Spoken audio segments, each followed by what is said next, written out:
Hi there guys, welcome back, and we're now looking at something called a diminished 7th chord, and this doesn't have this kind of name, okay? So in the last lesson we looked at minor 7 flat 5, okay, which is very much an instruction. This one's just simply called diminished 7 or whole diminished, okay? So remember last time we kind of called it half diminished? Well, this one would be the whole diminished, okay?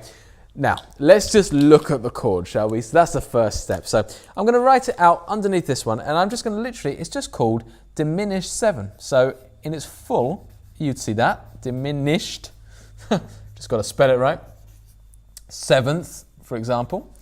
But typically, you know, you might see it written out like this. So you'd have the little kind of 0 with a 7, for example. Looks like 07. But that's that tiny little symbol, which you'll see clearer when I put it up here, is for diminished, that little circle, and the 7 is a 7th, okay? Or, like I said, and I don't like it, but it is written like it sometimes, whole diminished. So let's write that out, whole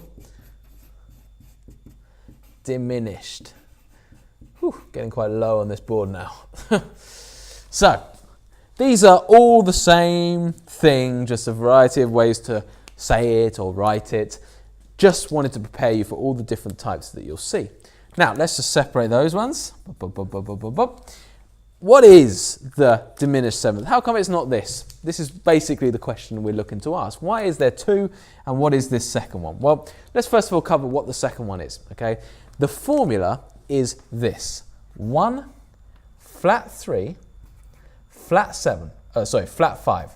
That gives us very much our diminished chord. That's the exact formula of a diminished chord, okay?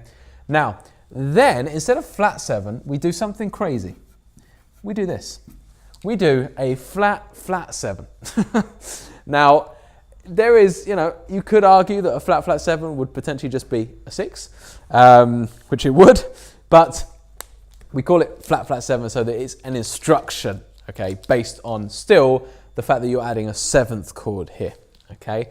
Now then, this chord, because of this note, is still diminished because it's still got this bass structure here, but this makes it sound different to this one, okay? It actually sounds a little bit more intense, and it's called a whole diminished because the distance between each note has stayed the same.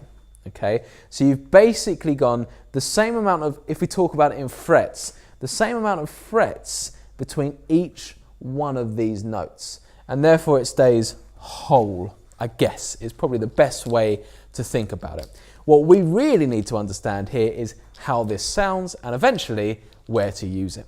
Okay, so my first advice with regards to that is use it where you want to create some tension. Normally this is a tension creating chord that will resolve very nicely to maybe a major chord or another minor chord or something like that, okay? So very much kind of like the augmented chord went way back when we looked at that. This creates a lot of tension, similar to this one, but more so here, that needs resolving, okay? So gradually, well, as you play the guitar and you learn a variety of different tunes and you master more of the kind of guitar skills programs, you'll see where you can use that. Let's just get the theory together for now. So let's learn an E diminished 7th chord. So first things first, I'm going to come over here and I'm going to write out E circle 7. That's the way you'll see it written on a chord chart. You might also see E dim 7, maybe. There's a bit of a grey area here, but I think more than likely that's how you're going to see it, okay? Now, basically we've got to apply this formula now. So we know we've got the root, which is E, we've got the flat 3rd, which is G, we've got the flat 5, which is B flat, and then we've got a flat 7. So what that means is we're going to take the D sharp, we're going to flatten it once to D, and then flatten it again to D flat, okay? So we're going to call it D flat. And there we have it, guys. That is an E diminished 7th chord. So I want you to put those 4 notes onto the guitar and listen to what that sounds like. And hopefully what you'll notice is this, whereas this one was kind of like a pretty diminished chord, I guess is the best way I would describe it. This one is still that dark, sinister, unresolved, diminished chord, but now with a 7th. okay? So the whole diminished. Now, there we have it. We've got our two different types of diminished chords, okay?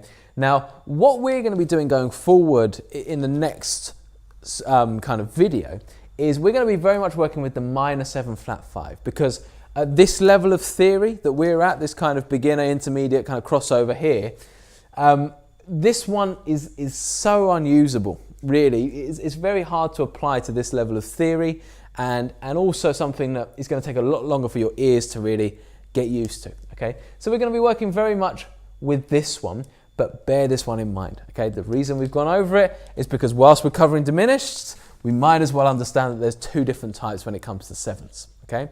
So remember that, and I'll see you next time where we'll start harmonizing a key.